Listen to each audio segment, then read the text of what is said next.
नमस्कार दर्शकों, मैं हूं नाविका कुमार और आप जुड़ रहे हैं मेरे साथ सवाल पब्लिक का शो पर।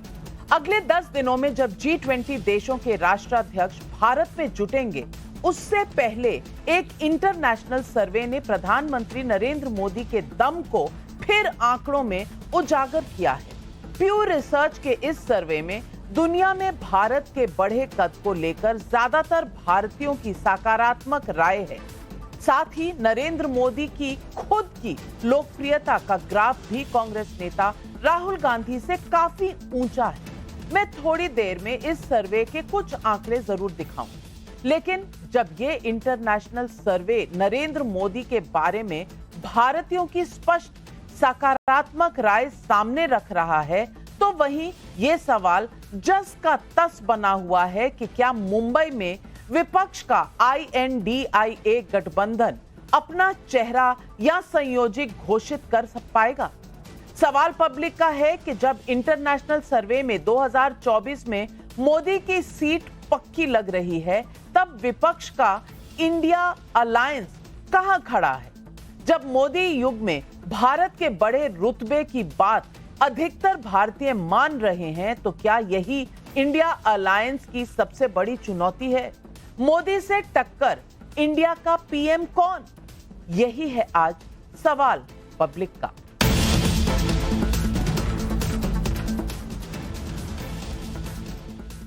मुंबई में कल और परसों होने वाली इंडिया गठबंधन की बैठक में अब की बार 28 पार्टियां शामिल हो रही हैं। 2 नए दल भी जुड़े हैं, लेकिन इंडिया अलायंस में कितने दल हैं, इससे बड़ा सवाल यह है कि इंडिया गठबंधन का चेहरा कौन होगा, कम से कम संयोजक कौन होगा, इसे लेकर भी अभी सस्पेंस बना हुआ है। सुनिए इस सवाल के जवाब में मुंबई बैठक के होस्ट उद्धव ठाकरे ने क्या कहा। गठबंधन से जुड़े किन मुद्दों पर आपकी चर्चा होगी? गठबंधन से जुड़े दूसरा सारी बातें अभी कहूं तो फिर कल की मीटिंग की आवश्यकता क्या है? संयोजक कौन होंगे उसको लेकर क्लैरिटी, क्या उस पर फैसला हो जाएगा इस बैठक में? संयोजक कौन होंगे इंडिया सारी गठबंधन? बातें आपको, जैसे मैंने कहा कि विस्तार से परसों आपके सामने की जाएगी, क्योंकि ये सारे जो मामले हैं वो देश के लिए है। इंडिया अलायंस अपने चेहरे को लेकर पत्ते नहीं खोलना चाहता या फिर कोई मजबूरी है, पता नहीं। विपक्ष से प्रधानमंत्री पद को लेकर राहुल गांधी, नीतीश कुमार और ममता बनर्जी के नाम की चर्चाएं उठती रही हैं। अब इस दौड़ में आम आदमी पार्टी की मुख्य प्रवक्ता प्रियंका कक्कड़ ने अरविंद केजरीवाल का नाम भी शामिल करा दिया है। हालांकि औपचारिक तौर पर इसे नकारा भी किया। हालांकि आम आदमी पार्टी के सांसद राघव चड्ढा ने कहा है कि केजरीवाल PM पद के रेस में है ही नहीं, लेकिन समाजवादी पार्टी के नेता अब्बू आजमी ने अखिलेश यादव का और शिवसेना ने उद्धव बालासाहब ठाकरे के सांसद प्रियंका चतुर्वेदी ने उद्धव ठाकरे का नाम भी सामने रख दिया है। सुनिए प्रियंका कक्कड़, प्रियंका चतुर्वेदी और अब्बू आजमी के ये बयान। तो उसमें दिक्कत क्या है? हमारे पास इतने नेता हैं, हम बोलेंगे। कोई मुझसे पूछेगा, मैं कहूंगी मेरे साहब उद्धव साहब होने चाहिए मुख्यमंत्री। उसमें दिक्कत क्या हो रही है? आप मुझसे पूछेंगे तो मैं तो चाहूंगी अरविंद केजरीवाल जी हो प्रधानमंत्री के उम्मीदवार भी। अरविंद केजरीवाल जी लगातार जनता के मुद्दे उठाते हैं, लगातार एक चैलेंजर की तरह वो उभरे हैं, देखे जा सकते हैं प्रधानमंत्री मोदी के आगे। कार्यकर्ता लोग जिस तरह की स्टेटमेंट देंगे, लोग देने जी, इससे क्या होता है कि जिससे मैं कहूँगा कि अखिलेश जी को प्राइम मिनिस्टर बनना चाहिए, तो जनता जो हमारे कार्यकर्ता उनमें जोश आएगा, उनमें और ज़्यादा काम करने की ऊर्जा बढ़ेगी, तो इसलिए लोग नाम ले रहे हैं। इस बीच प्यू रिसर्च ने नरेंद्र मोदी और राहुल गांधी के बारे में भारतीयों की राय पर सर्वे जारी किया है। आइए बताती हूं कि कल पब्लिश हुई इस सर्वे रिपोर्ट के मुताबिक नरेंद्र मोदी के बारे में भारतीय क्या सोचते हैं। बहुत नकारात्मक 20%, थोड़ा बहुत सकारात्मक 24%, बहुत सकारात्मक 55%, कुल सकारात्मक की जो एक नंबर है वो है 79%, यानी कि 79% भारतीयों का भरोसा है नरेंद्र मोदी पर।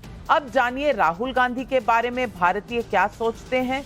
अगर देखें नंबर तो बहुत नकारात्मक 34%, थोड़े बहुत सकारात्मक 36%, बहुत सकारात्मक 26%, कुल सकारात्मक 62% की रेटिंग है राहुल गांधी की। इस प्यू रिसर्च के मुताबिक राहुल गांधी से नरेंद्र मोदी काफी आगे हैं। यही नहीं, प्यू रिसर्च के सर्वे से देश कमजोर होने के राहुल गांधी के आरोपों को भी झटका लग सकता है। राहुल गांधी ने आज फिर दोहराया है कि पूरा लद्दाख जानता है कि चाइना ने हमारी जमीन हड़प ली है। तो ये मैप की बात तो बड़ी गंभीर है, लेकिन प्यू रिसर्च ने हाल के वर्षों में दुनिया में भारत के रुतबे पर भारतीयों की राय जानी, तो उनके सर्वे के मुताबिक भारत का रुतबा बढ़ा है, ऐसा 68% भारतीय लोग मानते हैं। बदलाव नहीं हुआ, 19% घटा है सिर्फ 13%।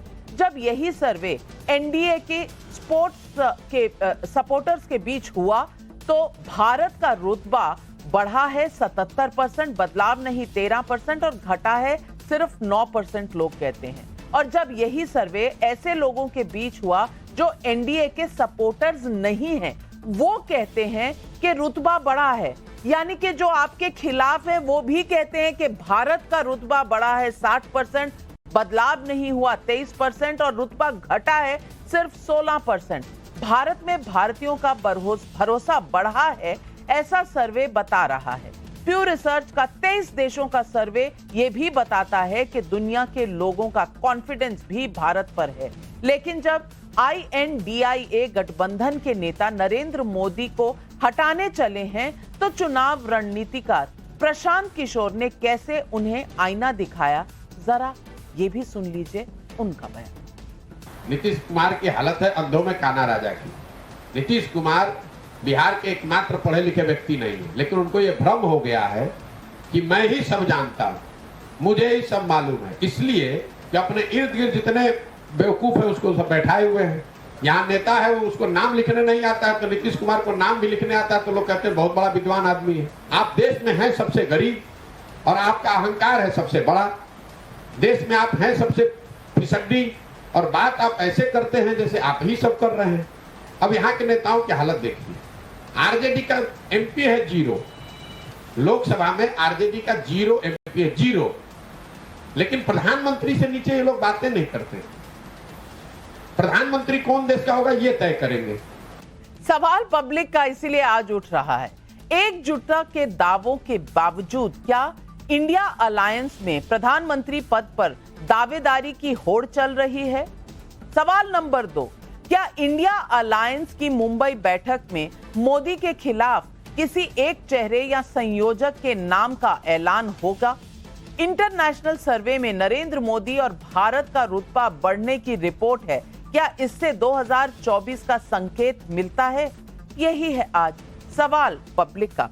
और इन सवालों के जवाब देने के लिए हमारे साथ आज जुड़ रहे हैं, मेरे साथ स्टूडियो में हैं, मेरी दाईं तरफ अजय आलोक जी, राष्ट्रीय प्रवक्ता हैं बीजेपी के, मेरी बाईं तरफ आचार्य प्रमोद कृष्णम, कांग्रेस के बड़े नेता हैं, उनके साथ बैठे हैं हमारे बहुत से डिबेट्स में आजकल बहुत तीखी प्रतिक्रिया करते हैं राजकुमार भाटी जी, समाजवादी पार्टी के राष्ट्रीय प्रवक्ता, नवल किशोर यादव जी, आरजेडी के राष्ट्रीय प्रवक्ता जुड़ रहे हैं हमारे साथ, रवि श्रीवास्तव जी राजनीतिक विशेषज्ञ हैं, आम आदमी पार्टी के सपोर्टर हैं, और ईशकरण भंडारी पॉलिटिकल एनालिस्ट हैं और एडवोकेट हैं सुप्रीम कोर्ट के, हमारे साथ सभी आप पैनलिस्ट का बहुत बहुत स्वागत है। सवाल पब्लिक का पर मेरा पहला सवाल जाता है आचार्य प्रमोद कृष्णम।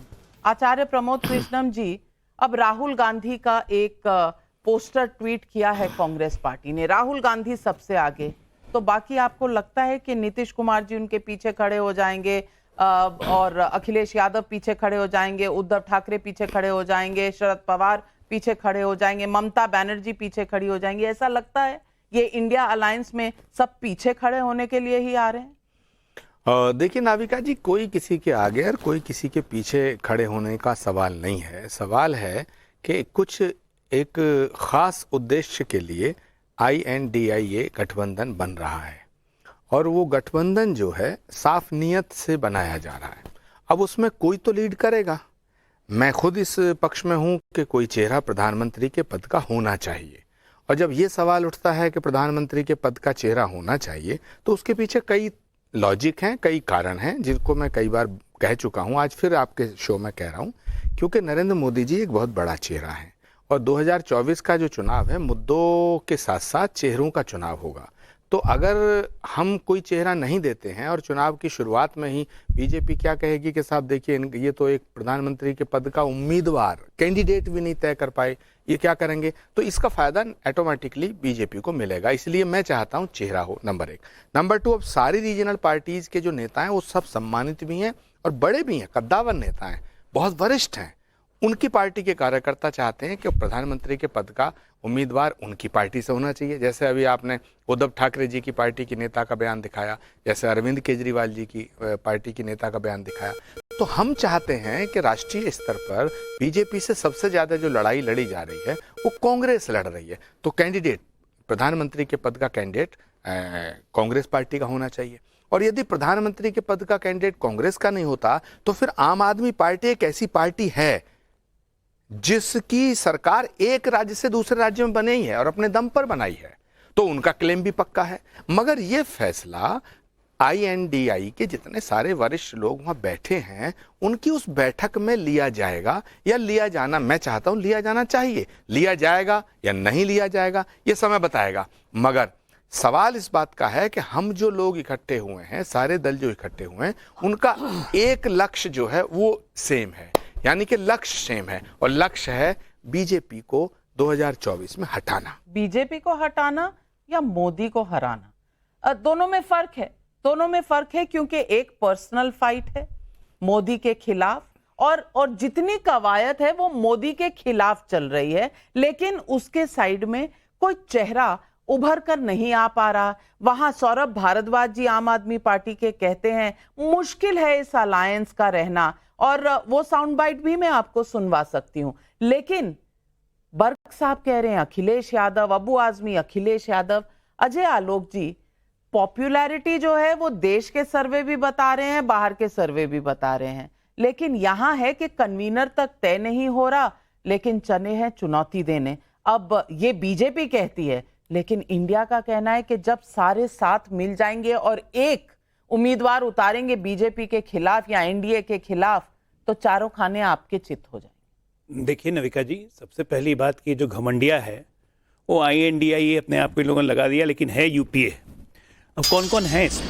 कांग्रेस तो थी ही UPA में, RJD है, DMK है, JMM है, CPI CPM है, शिवसेना है, NCP है, नेशनल कॉन्फ्रेंस है, PDP है, INLD है, अभय चौटाला वाले INLD आपके जयंत चौधरी वाले हो गए। ये कब कांग्रेस के साथ नहीं थे भाई? सब तो कांग्रेस को नेता मान ही चुके थे। TMC भी UPA का हिस्सा रही हुई है।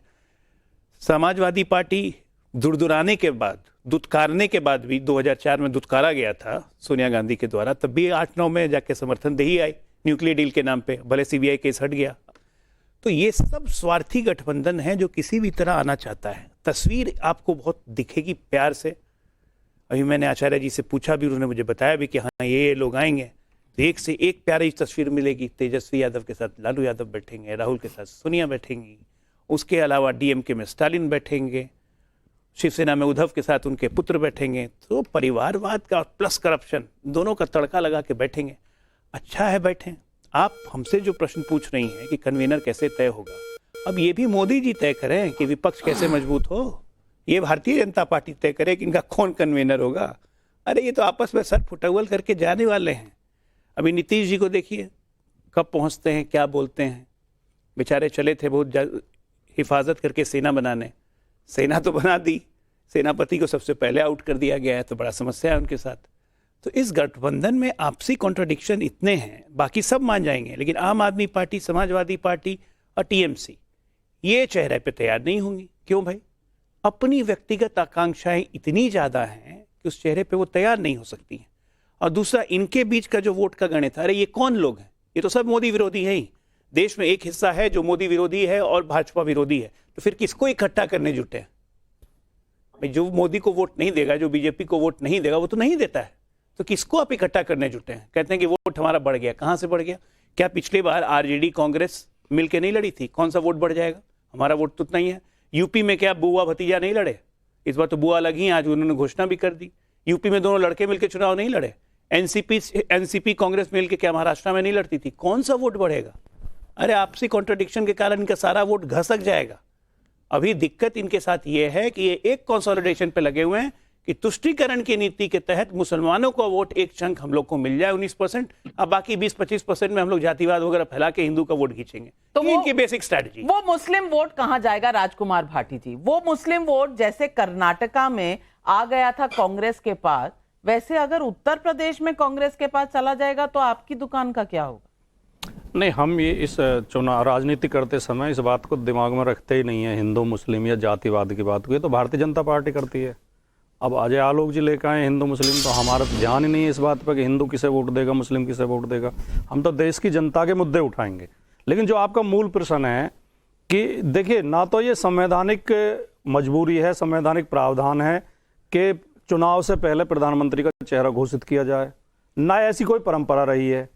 अब आज भारतीय जनता पार्टी के पास या एनडीए के पास एक ऐसा नेता है जिस पे सब लोग एक मत हैं, वो एक अलग बात है, इसलिए वो चेहरा सामने कर रहे हैं। वरना जब 1977 में जनता पार्टी बनकर चुनाव हुआ था कांग्रेस के तानाशाही के खिलाफ, तब भी कोई चेहरा घोषित नहीं किया गया था। 1989 में जब जनता दल बनकर चुनाव हुआ था, तब भी चेहरा घोषित नहीं किया गया था। जब माननीय अटल बिहारी वाजपेयी जी प्रधानमंत्री बने थे, तब भी बीजेपी ने पहले चेहरा घोषित नहीं किया था। तब भी मीडिया में खबरें थी कि आडवाणी बनेंगे प्रधानमंत्री या वाजपेयी जी बनेंगे। जो उनके खिलाफ चुनाव हुआ, जब मोदी जी आए थे, मोदी जी को भी प्रधानमंत्री पद का दावेदार घोषित नहीं किया गया था, उन्हें प्रचार समिति का प्रमुख बनाया गया था। तो ऐसी तो कोई परंपरा रही नहीं है, ना ये जरूरी है। तो ये बार बार इस पर ही जोर क्यों दिया जाता है कि प्रधानमंत्री का चेहरा घोषित किया जाए? जहां तक बात संयोजक या कमेटी बनने की बात है, उसके लिए मीटिंग हो रही है, जो जो जरूरत होगी समय समय पर। अभी तो वो है नहीं, वो एक फिल्म का गाना कि अभी तो पार्टी शुरू हुई है, अभी तो गठबंधन बना है। अब इब्तिदा इश्क है, रोता है क्या? आगे आगे देखिए होता है क्या। चलिए, दो सारे सवालों के जवाब मिलेंगे। दो काउंटर आ रहे हैं। आचार्य जी, आप हाथ उठा रहे थे। देखिए, सबसे पहले तो मेरी घोर आपत्ति है डॉक्टर अजय आलोक जैसा विद्वान प्रवक्ता और ये विपक्ष के इतने बड़े बड़े नेताओं के एक ग्रुप को घमंडिया नाम दिया। ये घमंडिया नाम से मुझे बड़ी पीड़ा पहुंची, बड़ा ठेस लगी मुझे। मैं चाहता हूं कि विपक्ष के नेताओं का भी सम्मान होना चाहिए। और ये देश और इस देश का लोकतंत्र महान है। जब इस देश में पहले प्रधानमंत्री पंडित नेहरू थे तो वो अपने आलोचकों को सुनते भी थे, उनका सम्मान भी करते थे। इंदिरा गांधी जी जब प्रधानमंत्री थी, तब भी जब उन्होंने पाकिस्तान के 2 टुकड़े किए तो अटल बिहारी वाजपेयी जी ने दुर्गा कह के संबोधित किया था। तो ये देश ऐसा है कि इस देश के लोकतंत्र में पक्ष ने विपक्ष का सम्मान किया है, विपक्ष ने भी पक्ष का सम्मान किया है। तो ये जो घमंडिया कहा जा रहा है, तो क्या शरद पवार जी घमंडी हैं? क्या राहुल गांधी, सोनिया गांधी, अखिलेश यादव एंड नीतीश कुमार, ये सब घमंड करने वाले नेता हैं? मुझे तो लगता नहीं कि इनमें कोई घमंड करने वाला नेता है। तो फिर घमंड करने वाले नेता नहीं है तो फिर घमंडिया नाम देना ही ये ठीक नहीं है। इससे मुझे ठेस पहुंची, मैंने अपना ऑब्जेक्शन जो है ये रेज किया है। अजय आलोक जी, जवाब दीजिए। बात तो सही है, क्योंकि आप सत्ता में है 10 साल से, तो दूसरों को घमंडिया कहें, सही बात नहीं। नहीं, बिल्कुल मैं घमंडिया कह रहा हूं तो उसके कारण है। कारण यह है कि देश की जनता की नब्ज को समझे बिना अपने अहंकार के तहत रोज दिन मोदी जी को गाली देना, ये घमंड नहीं है तो क्या है? देश में अच्छे अच्छे काम हो रहे हैं, उसके प्रयासों की तारीफ नहीं करना, ये घमंड नहीं है तो क्या है? मैं ही सही हूं, बाकी सब गलत है, ये सोच रखने वाला ये घमंड नहीं है तो क्या है? एक बार नहीं हुआ, रोज दिन आज फिर कह दिया कि सारा लद्दाख जानता है चीन घुस गया है। कहां चीन घुसा है? सेना के प्रमुख कह रहे हैं कोई चीन नहीं घुसा है। नॉर्दर्न कमांड के जीओसी कमांड कह रहे हैं कोई चीन नहीं आया है, तब भी कह रहे हैं कि चीन घुस गया। तो ये घमंड नहीं है तो क्या है? चंद्रयान की एक बार भी तारीफ नहीं की, अलग अलग डायलॉग मिले चंद्रयान के प्रति। कोई कहता है राकेश रोशन गया, कोई कहता है कि चांद में यात्री को बहुत बहुत सलाम, कोई कुछ। तो ये घमंड नहीं तो क्या है? आप देश की तरक्की के साथ नहीं है, इसलिए घमंड है। और समाजवादी पार्टी के मेरे मित्र कह रहे थे कि हिंदू मुस्लिम मैं घुसा के लाया। बड़ी कमजोर मेमोरी है साहब, थोड़ा सा इंप्रूव करने की जरूरत है। घमंडिया में आजकल मेमोरी लॉस का ही प्रॉब्लम हो गया है। इनको भी लगता है पता नहीं कुछ हो रहा होगा। ये स्वामी प्रसाद मौर्य, स्वामी प्रसाद किसकी बात कर रहे हैं? नहीं, आप घमंड, आप कह रहे हैं कि मेमोरी लॉस, किसकी बात कर रहे हैं? इशारा किसकी तरफ है? नाम लीजिए। अरे इशारा क्या, नीतीश कुमार की तरफ इशारा। उनको चंद्रयान का नाम ही नहीं पता था क्या होता है चंद्रयान। इशारा क्या है? पूरे बिहार को पता है, इनको भी पता है। अच्छा, मैं ये कह रहा हूं, स्वामी प्रसाद मौर्य कौन थे भाई? बड़ा हिंदू धर्म पे अच्छे अच्छे शब्द बोले हैं उन्होंने। आचार्य जी का भी उस पर कमेंट आया था। और आप कहते हैं कि हिंदू मुस्लिम हमला है। एक मिनट, आपको हिंदू धर्म को बेइज्जत करने का ठेका इस घमंडिया अलायंस ले लिया है, और उस पर हम नहीं बोले, हम प्रतिकार नहीं करें। और अगर हम बोलेंगे तो मुस्लिम को ले आए। अरे कहां मुस्लिम को हम ले आए? हम तो हिंदू मुस्लिम सबको साथ लेके चल रहे हैं। जितना मुसलमानों के लिए काम मोदी जी ने 9 साल में किया, आज तक आपने क्यों नहीं किया भाई? हज यात्रियों की संख्या अगर हम 3 लाख तक ले जाते हैं, आप क्यों नहीं करवाए? किसने मना किया था? सऊदी से बात करके हज यात्रियों की संख्या बढ़ाई, हज सब्सिडी बढ़ाया, आज उनकी सुविधा बढ़ गई है। पहली बार मुसलमान औरतें थे हज पे जा रही हैं, क्यों नहीं आप लोगों ने करवाया था मुसलमान के ठेकेदारों? मैं तो साफ पूछता हूं, आज भी उसी तुष्टीकरण की राजनीति पे जा रहे हैं। इसीलिए घमंडिया कहता हूं। इस देश ने झेला है 75 साल के इनके घमंड को, और अब झेलने को तैयार नहीं। नवल किशोर जी, सवाल सिर्फ इतना है, जब कन्वीनर ही नहीं तय हो रहा तो एजेंडा कहां से तय होगा? प्रधानमंत्री का चेहरा कौन होगा, कैसे तय होगा? और पॉपुलैरिटी जो है, जो सपोर्ट है प्रधानमंत्री का, वो तमाम सर्वे पहले भी बता चुके हैं। आज नया सर्वे आया है जो लोग कह रहे हैं कि मोदी की पॉपुलैरिटी 80% पे है, बाकी सब इतने पीछे हैं कि दिख ही नहीं रहे, और भारत का कद भी बहुत बड़ा है। अब इसके बीच में आप तय ही नहीं कर पा रहे हैं। अरे भाई, आप कहते हैं कि तो बाद में तय होगा कौन बनेगा प्रधानमंत्री। अरे बाद में तय होगा ठीक है, लेकिन तमाम नेता निकल कर अपने अपने नेता का नाम बीच में जब डाल रहे हैं, हम तो नहीं डाल रहे, वही डाल रहे हैं, ऐसा क्यों हो रहा है भाई? देखिए नाविका जी, अगर इतना ही आसान था और इतने ही लोकप्रिय अगर मोदी जी हैं और इतने ही कन्फर्म अगर भाजपा के लोग और उनकी मंडली है, तो ये चिंता जाहिर ही नहीं करनी चाहिए। ये 2 बैठक के बाद, पहले बैठक में तो बोल रहे थे कि बैठक ये हो ही नहीं सकता है, दूसरे बैठक के बाद ये कह रहे थे कि जो नाम रखा है वो बहुत ही बेकार नाम है, उस नाम से हमें परेशानी है। सही बात है, उनको इंडिया से परेशानी है, और ये जग जाहिर है कि इंडिया को जब बना तो उसी लफ्जे में ये कह रहे हैं कि ये इंडिया नहीं घमंडिया है, ये इंडिया नहीं इंडियन मुजाहिदीन है, ये इंडिया नहीं ईस्ट इंडिया कंपनी है। ये तमाम तरह के जो शब्द हैं, जो बेचैनी है, वो तो भाजपा के नेता और कार्यकर्ता और प्रवक्ता में भी दिख रही है।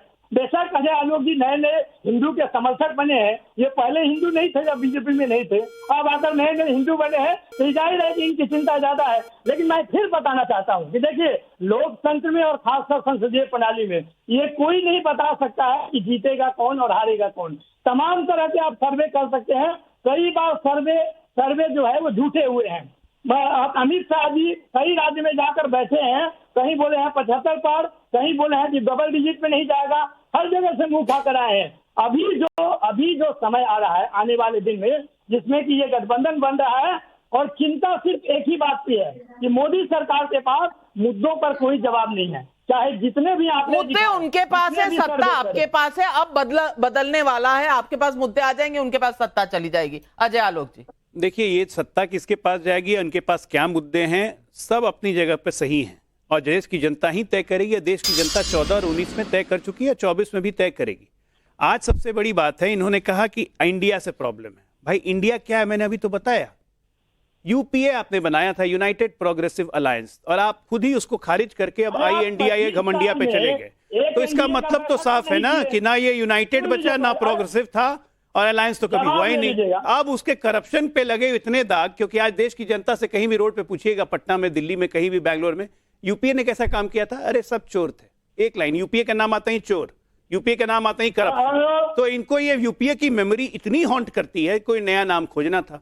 नहीं तो इसमें तो देखिए ना, सारे पुराने चावल ही हैं। नविका जी, मैंने तो लिस्ट पे नाम पढ़ के दिखा दिया, नया चावल कौन सा लाया आप?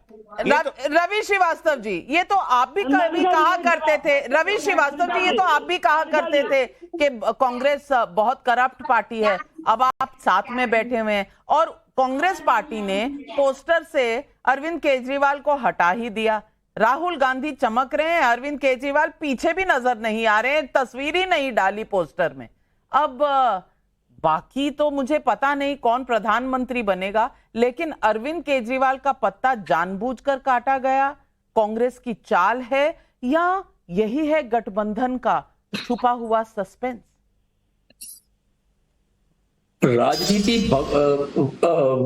भूतकाल से नहीं चलती है, राजनीति का एक भविष्य होता है, राजनीति का एक भविष्य होता है। देखिए, वो मैं आपको मैं क्लियर कर दूं, आप जिस पोस्टर को लेकर के घूम रहे हैं, वो बीजेपी के IT सेल का प्रमोट किया हुआ पोस्टर है। कांग्रेस के लोगों ने मुंबई में लगाया था, मगर उसी के साथ और भी कई पोस्टर हैं, जिसमें मल्लिकार्जुन खड़गे जी का चेहरा सामने है, जिसमें केजरीवाल जी का भी चेहरा है, वो सारे चेहरे हैं। आप एक पोस्टर को भुना रहे हैं, वो गलत है। वह आपकी मर्जी है, आप जो दिखाना चाहे वो दिखाएं।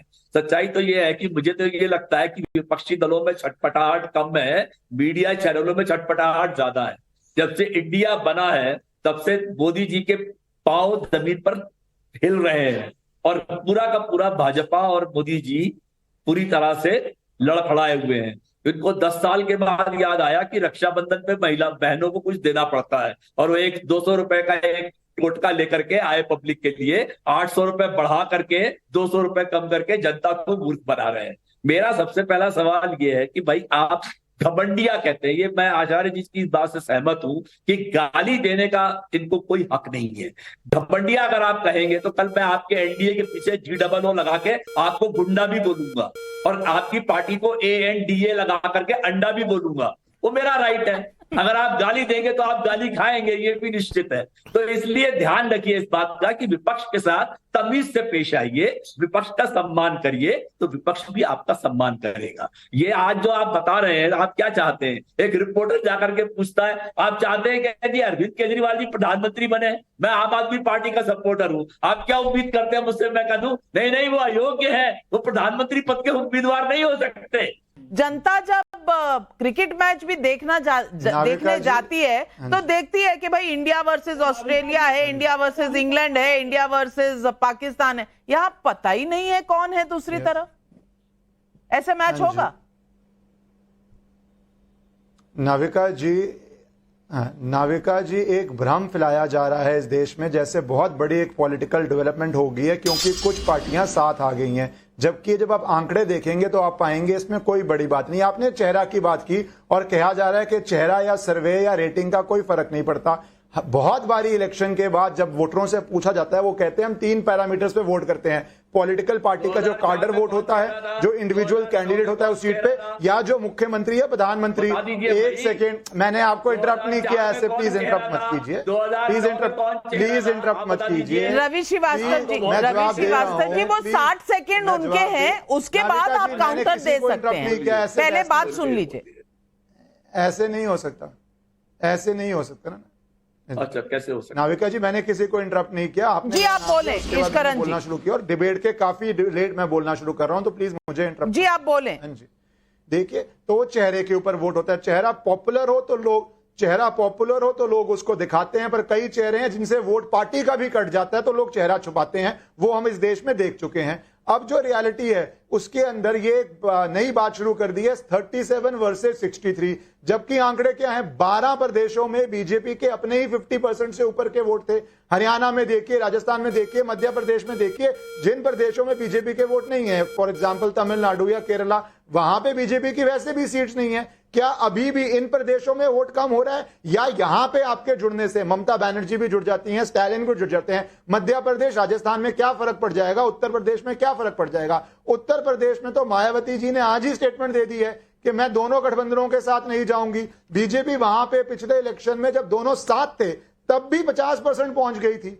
तीसरी बात, जब 2 गठबंधन लड़ेंगे तो उत्तर प्रदेश में भी यही हुआ और हमेशा यही होता है कि जो वोटर मायावती जी को वोट करता था या अखिलेश यादव को वोट करता था पर ट्रांसफरेबल नहीं था, उसमें से बहुत सारा वोट बीजेपी को गया था। इस बारी जब 2022 में भी एक गठबंधन बन गया था तब भी बीजेपी को नया वोट आ गया था। तो जब वोटर के पास सिर्फ 2 ऑप्शन होती है, उसकी मनमानी पार्टी का कैंडिडेट उस सीट पे नहीं है, तो बहुत नया वोटर भी बीजेपी में जाता है। ये हर बाइपोलर इलेक्शन में होता है। तो ये भी गारंटी नहीं है कि इंडिया गठबंधन से क्या बीजेपी को फायदा होगा या नहीं होगा। दिल्ली को उदाहरण ले लीजिए, कुछ वोटर है जो अरविंद केजरीवाल को प्रेफर करता है, कुछ कांग्रेस को करता है, बाकी बीजेपी का वोटर है। अगर कैंडिडेट कांग्रेस का, आम आदमी पार्टी का बहुत ऐसा वोटर है जो कांग्रेस की नीतियों से सहमत नहीं है, हो सकता है वो बीजेपी को वोट कर दे। तो ये सारी संभावनाएं अभी बची हैं। एक रियलिटी है जिससे कोई इंकार नहीं कर सकता, देश में सबसे पॉपुलर नेता प्रधानमंत्री मोदी हैं। 2014 में भी यही बात चली थी, 160 क्लब, आप बहुत वरिष्ठ हैं, आपको पता है, 160 क्लब, 180 क्लब,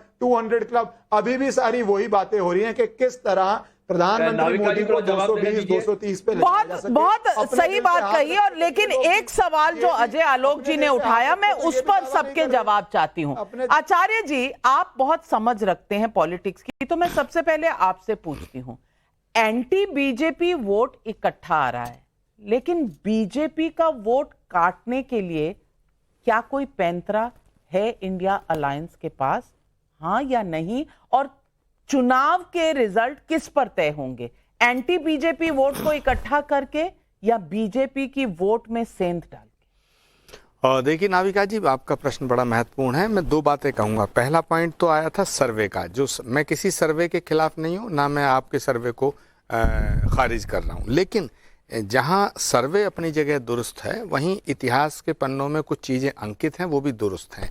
2004 का जब चुनाव था, पंडित अटल बिहारी वाजपेयी जी की सरकार थी।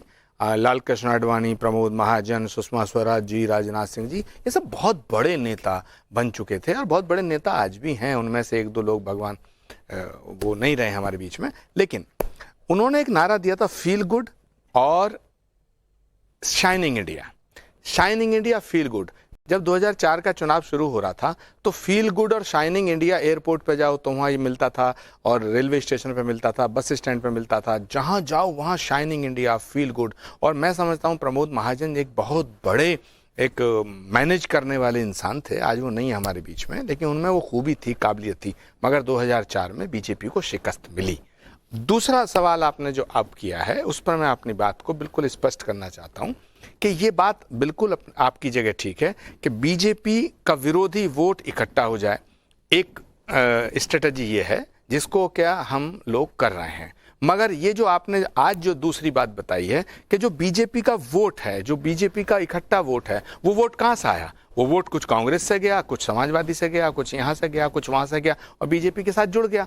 तो INDIA के नेताओं को ये सोचना पड़ेगा कि बीजेपी का विरोधी वोट इकट्ठा करने से बीजेपी नहीं हारेगी। जो इस्करण भंडारी कह रहे हैं कि भाई ये वोट, मान लीजिएगा ममता बनर्जी यूपी में आती हैं तो क्या फर्क पड़ेगा, क्योंकि वहाँ तो समाजवादी पार्टी के पास ही मेन विपक्ष की भूमिका है। ऐसे बिहार में अगर स्टालिन आगे आ जाएंगे तो कितना % फर्क डाल देंगे, और लालू जी, तेजस्वी जी, नीतीश कुमार जी, अखिलेश जी अगर तमिलनाडु जाएंगे तो कितना वोट का। मैं समझ रहा हूँ इस्करण भंडारी ने बड़ी अच्छी एनालिसिस किया है, लेकिन थोड़ा सा प्रो बीजेपी है वो अलग बात है। वो सबको हक है। प्रो बीजेपी एंटी बीजेपी होने की बात मैं उनके मैं उनके विश्लेषण गणित की बात ओके, मैं उनके विश्लेषण को एप्रिसिएशन कर रहा हूं, मैं उनके विश्लेषण की सराहना कर रहा हूं। दूसरी बात, मैं इतना जानता हूं कि अभी जो हालात है वो देखिए देश के भविष्य का मामला है। अभी राजकुमार भाटी हमारे साथ बैठे, हमारे सहयोगी हैं, हमारे साथी हैं, मगर ये इनका विचार है कि साहब चेहरा ना हो। 77 में चेहरा नहीं था, 2004 में चेहरा नहीं था। ये 2004 और 1977 और 1980 और ये 2004 नहीं है, ये 2024 है। यहाँ नरेंद्र मोदी जी और अमित शाह और योगी जी की बीजेपी है। ये लाल कृष्ण आडवाणी, राजनाथ सिंह और नितिन गडकरी और सुषमा स्वराज और वाजपेयी जी की बीजेपी नहीं है। ये साम दाम दंड भेद से किसी भी कीमत पर सत्ता में काबिज होना चाहते हैं। इसलिए इस देश के अंदर जो अगर फोर्सेज ऐसी हैं जो बीजेपी को हटाना चाहती हैं, उन्हें बहुत जबरदस्त स्ट्रेटेजी से काम करना पड़ेगा, अन्यथा फिर गड़बड़ हो जाएगी। चेहरे की लड़ाई है, चेहरे की लड़ाई के सामने चेहरा देना चाहिए, और मुझे लगता है कि मेरी बात को कांग्रेस पार्टी और विपक्ष के नेता सुनेंगे और उस पर कोई फैसला लेंगे। राजकुमार भाटी जी, यही सवाल है कि आप 2019 में, 2014 में खिलाफ लड़े थे बीजेपी के। अब यहां नीतीश आ जाए, आरजेडी आ जाए, स्टालिन आ जाए, ममता आ जाए, आपके वोट को फर्क नहीं पड़ने वाला। तो आप तो खिलाफ बीजेपी के लड़ ही चुके हैं और आप देख ही चुके हैं, एक नहीं, दो नहीं, 5 चुनाव में क्या हाल हुआ है। अब कौन सा तड़का लगाएंगे आप? मैं आपके और इस्करण भंडारी के सारे सवालों से और सारे तर्कों से सहमत होते हुए केवल एक बात जोड़ना चाहूँगा कि एक थोड़ी सी गलती आप कर रहे हैं दोनों। आपके सवाल अपनी जगह जायज़ हैं और आपका विश्लेषण भी ठीक है कि कोई स्थायी समर्थक नहीं होता है। ये बांट के देखना हमें कि बीजेपी समर्थक हैं और ये बीजेपी विरोधी हैं, बीजेपी विरोधियों को इकट्ठा करना चाह रहे हैं।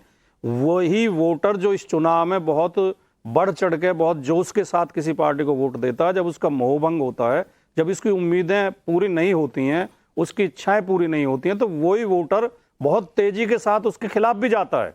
इस बात का हमें ध्यान रखना चाहिए। ये जरूरी नहीं है कि भारतीय जनता पार्टी को जो 2019 में वोट मिला था वो सारा का सारा वोट 2024 में भी मिल जाएगा।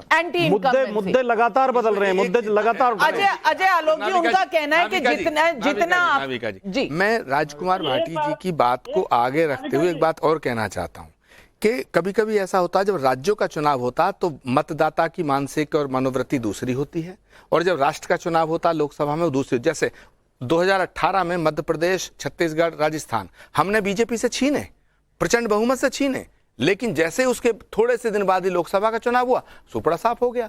तो ये सारी चीजें ध्यान में रखनी पड़ेंगी, ये ध्यान में रखनी पड़ेंगी। और क्या एंटी इनकम्बेंसी, क्या आपका जो पॉपुलैरिटी बेसिस जिस पर आप हवाई किले बना रहे हैं इंडिया की अलायंस के मुताबिक, क्या वही जमीन तो नहीं खिसक रही?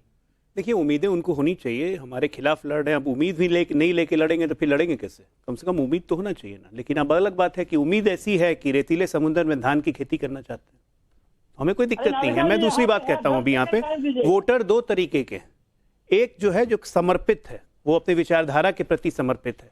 और आज की तारीख में कहूंगा कि बीजेपी के पास इस विश्व की सबसे बड़ी पार्टी हम जब कहते हैं तो 14 करोड़ लोग इस विचारधारा के प्रति समर्पित है। दूसरे वोटर वो होते हैं जो इस देश के प्रति समर्पित है, और जब देश के प्रति अच्छा काम होता है तो वो वोटर हमेशा उसी पार्टी के पास जाता है। ये आशा का चुनाव था 2014, 2019 चुनाव भरोसे की मोहर पे था, 2024 का चुनाव होगा देश को विकसित भारत बनाने का चुनाव। इसमें देश का वोटर, वो समर्पित वोटर देखेगा कि किस में वो शक्ति है, किस नेतृत्व में वो एबिलिटी है कि देश को आगे ले जा सके, और कौन सेल्फलेसली काम करता है। यहाँ नियत नीति क्या है? मोदी हटाओ, बीजेपी हटाओ। अरे आपका नैरेटिव क्या है? क्या चीज पे सरकार को चलाएंगे? एक आदमी कहता है, पब्लिक भी पूछ रही है। 10 सेकंड में खत्म कर दूं। आज उद्धव ठाकरे ने कहा हमारी विचारधारा अलग है लेकिन बीजेपी को हटाना है, तो यही नीति या नियत है। अभी रवि श्रीवास्तव बोल रहे थे कि हमें गुंडा बोलेंगे, अंडा बोलेंगे। चलिए भैया, इतना बुरा लग रहा है घमंडिया से, तो पाखंडिया बन जाइए। आप तो पाखंडी ही हैं। परसों अरविंद केजरीवाल मध्य प्रदेश में जाके कांग्रेस के बारे में अच्छे बोल के आए। आज कल चले जाएंगे बॉम्बे में मीटिंग करने के लिए। कौन सा अलायंस है भाई? कांग्रेस के प्रवक्ता खुलेआम अलका लंबा से लेके सबको कहते हैं कि इससे सावधान रहना पड़ेगा। तो सबसे बड़े पाखंडी तो इसी में है। चलिए सवाल नवल किशोर जी, पब्लिक भी यही सवाल पूछ रही है। लक्ष्मण का दिल्ली से सवाल है, जिस तरह से बेंगलुरु बैठक के बाद इन्होंने संगठन का नाम इंडिया रख दिया, कहीं मुंबई बैठक के बाद राष्ट्रपिता महात्मा गांधी जी को संयोजक घोषित न कर दें? ये जनता का एक सवाल है, और सवाल से कहीं ज्यादा संयोजक नहीं चुने जाने का कटाक्ष है। और संदीप सिंह का बेतिया बिहार से, आप ही के राज्य से सवाल है। नवल जी पूछ रहे हैं, पटना में दूल्हा तय हुआ था, मुंबई बैठक में क्या वो दूल्हा घोड़ी पर चढ़ेगा?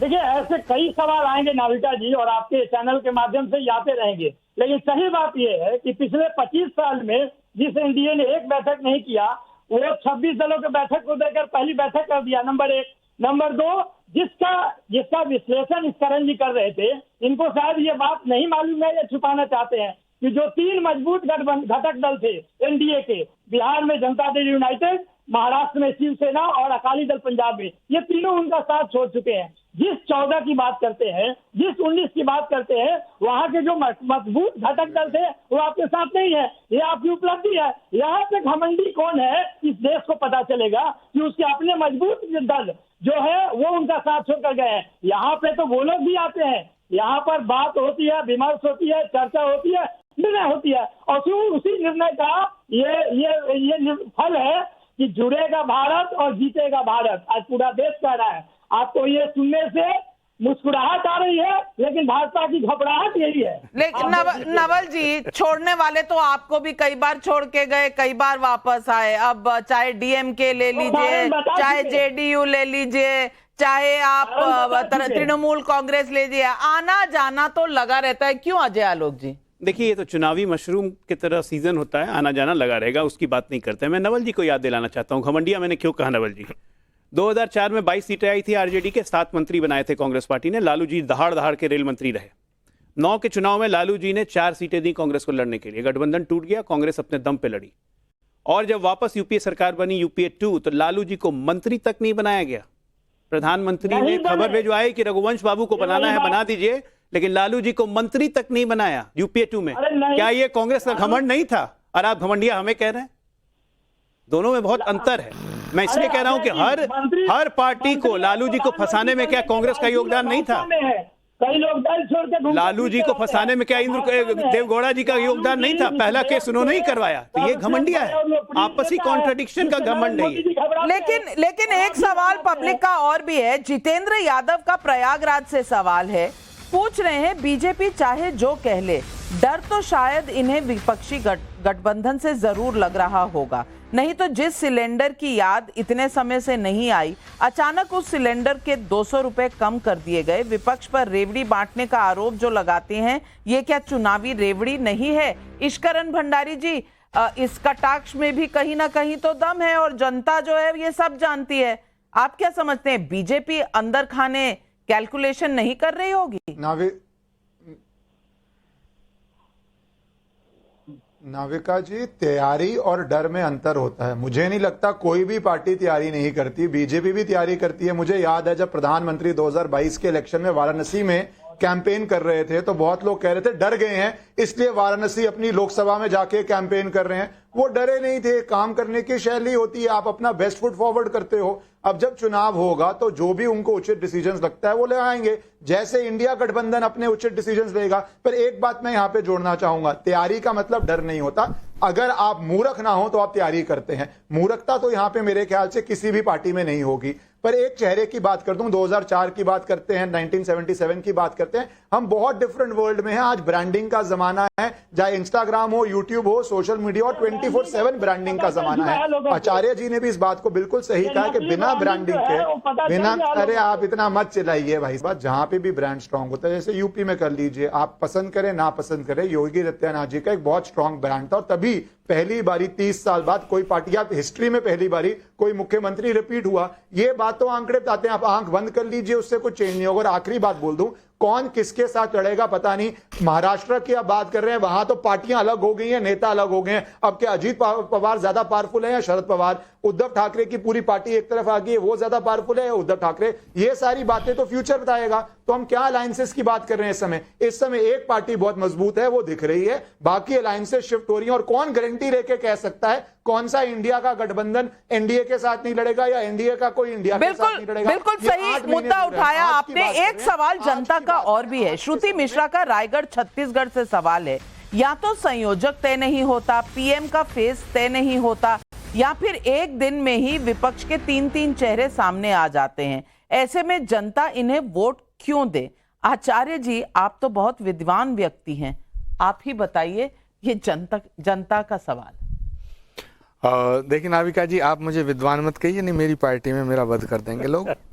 तो आप ही की पार्टी में वध हो जाएगा, राजनीतिक वध। एनीवे, मैं ये बात उन्होंने जो पूछी है उसका जवाब ये देना चाहता हूँ कि देखिए, अभी ईश्वरन भंडारी जी ने कहा कि भाई जो तैयारी है उसको डरना नहीं कहते। तो अगर बीजेपी तैयारी करे तो वो तैयारी है, और अगर INDIA गठबंधन बैठक करे तो ये घमंडिया हो गया, डर हो गया, पाखंडिया हो गया। तो ये दोहरे मापदंड है, मैं इससे सहमत नहीं हूँ। मैं ऐसा मानता हूँ कि जो हमारे सामने बड़े सवाल हैं हमें उन्हें एड्रेस करना चाहिए, उनसे नज़र नहीं छुपानी चाहिए, नज़र बचाना नहीं चाहिए। अगर बिल्ली कबूतर को देख रही है और कबूतर कहे मैंने आंख बंद कर ली, मुझे बिल्ली नहीं दिखाई देगी, तो बिल्ली को तो कबूतर दिख रहा है। तो मैं अपने बिल्ली कौन है कबूतर कौन नहीं अपने नहीं बिल्ली कौन है कबूतर कौन है, आज तो आप आचार्य जी बताइए। नहीं, मैं ये कहना चाहता हूँ, जैसे नवल किशोर जी हैं, बहुत ही विद्वान व्यक्ति हैं, लेकिन वो जैसे ही हम ये कहते हैं कि भाई नरेंद्र मोदी जी के सामने एक चेहरा होना चाहिए, तो हमारे जो गठबंधन के लोग हैं वो भी इसमें प्रॉब्लम्स देखना शुरू कर देते हैं। अरे भाई क्या प्रॉब्लम है? आप कहिए ना कि लालू जी होने चाहिए प्रधानमंत्री का कैंडिडेट, क्यों नहीं कह सकते? आप कहिएगा, वो सबसे वरिष्ठ हैं, कहिएगा। मैं तो कहना चाहता हूं राजकुमार भाटी जी से भी कहना चाहिए कि अखिलेश यादव प्रधानमंत्री का कैंडिडेट बनेंगे। और अखिलेश यादव जी के अंदर वो गुण हैं, उन्होंने 5 साल उत्तर प्रदेश को अच्छी तरह चलाया, उन्होंने बहुत अच्छा डेवलपमेंट किया है। तो सवाल इस बात का अरविंद केजरीवाल है, दो जी ये मानेंगे नहीं, ये मानना ना मानना आपस में पहले सवाल तो उठे। और मैं समझता हूं कि INDIA के तमाम बड़े नेताओं को इस पर गंभीरता से विचार करना चाहिए। क्या ये सवाल, ये गंभीरता से विचार करना चाहिए, अन्यथा इसका जो फायदा है वो ऑटोमेटिकली बीजेपी को जाएगा। क्या ये सवाल इसीलिए नहीं उठ रहा क्योंकि इसी बात पर अलायंस बस किसी तरह से बिखर जाएगी, इसीलिए इस सवाल को ड्रॉर के अंदर रख दीजिए, लास्ट तक इसको पूछिए मत आपस में, ताकि किसी तरह से लड़खड़ाते हुए 2024 तक पहुंच जाए। क्या यही रणनीति? आचार्य जी से केवल इतना निवेदन करना चाहूंगा कि हमें अपने नेताओं पर विश्वास करना चाहिए, भरोसा करना चाहिए। जब नेता ये तय कर चुके हैं कि हम चुनाव में चेहरा लेकर नहीं जाएंगे, प्रधानमंत्री पद का प्रत्याशी पहले घोषित नहीं करेंगे, अब चाहे उसका अंदाजा कुछ भी लगाते रहे, लेकिन ये हमारी रणनीति है, हम इस रणनीति के तहत चुनाव लड़ेंगे। ये कमजोरी नहीं है, ये कमजोरी नहीं है, हमारी ताकत है। डिफॉल्ट रणनीति है, क्योंकि अगर ये सवाल उठा तो सहमति होने की कोई गुंजाइश नहीं है और ये अलायंस बनने से पहले टूट जाएगा, क्या इसी वजह से डर रहे हैं सवाल उठाने से? अभी लोकसभा के चुनाव के लिए कम से कम 8 महीने का वक्त हमारे पास है और ये स्थिति बहुत स्पष्ट होगी 5 राज्यों के चुनाव के बाद भी।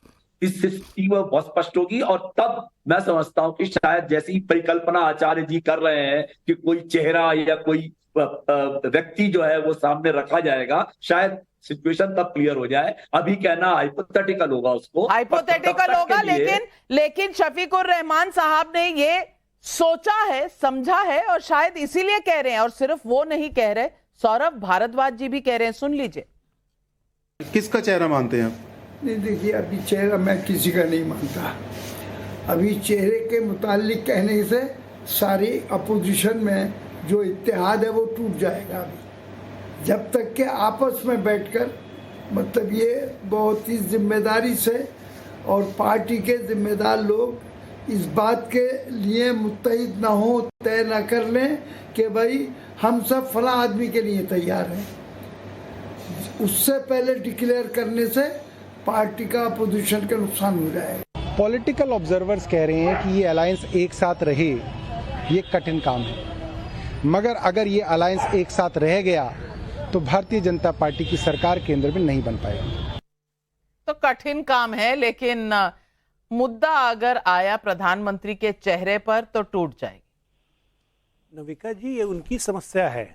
अब मुझे ये नहीं समझ में आ रहा है कि क्या ऑपोजिशन हमसे, भारतीय जनता पार्टी या नरेंद्र मोदी जी से उम्मीद कर रहा है कि हम आपका नेता तय कर दें। अगर ऐसी बात है तो प्रपोजल भेजिए, हम लोग थोड़ा उसको बैठक में विचार करके बताएंगे कि हमारे मोदी जी के सामने आपका कौन सा नेता सबसे उपयुक्त होगा। मतलब आप मान रहे हैं कि प्रधानमंत्री हमारा ही बनेगा? नहीं, आप लोग प्रपोजल भेजिए। मानसिक दिवालियापन तो आप अपना दिखा रहे हैं ना, मानसिक दिवालियापन आप दिखा रहे हैं। तो ऐसा कीजिए, आप प्रपोजल भेजिए कि हम ही तय कर देते हैं कि हाँ ये सबसे बड़ा उपयुक्त रहेगा। अब दूसरी बात आपने कह दिया आचार्य जी कि लालू जी को प्रधानमंत्री पद का उम्मीदवार घोषित कर दीजिए। उनकी सजा का क्या करेंगे? उसके लिए संविधान बदल देंगे क्या कि सजा याफ्ता व्यक्ति भी प्रधानमंत्री बन सकता है? तो अजीब हालत है आचार्य जी, आपसे ऐसी उम्मीद नहीं थी मुझे। कम से कम किसी और का नाम, राहुल गांधी का नाम ले लेते, प्रियंका गांधी का नाम ले लेते, क्या दिक्कत है?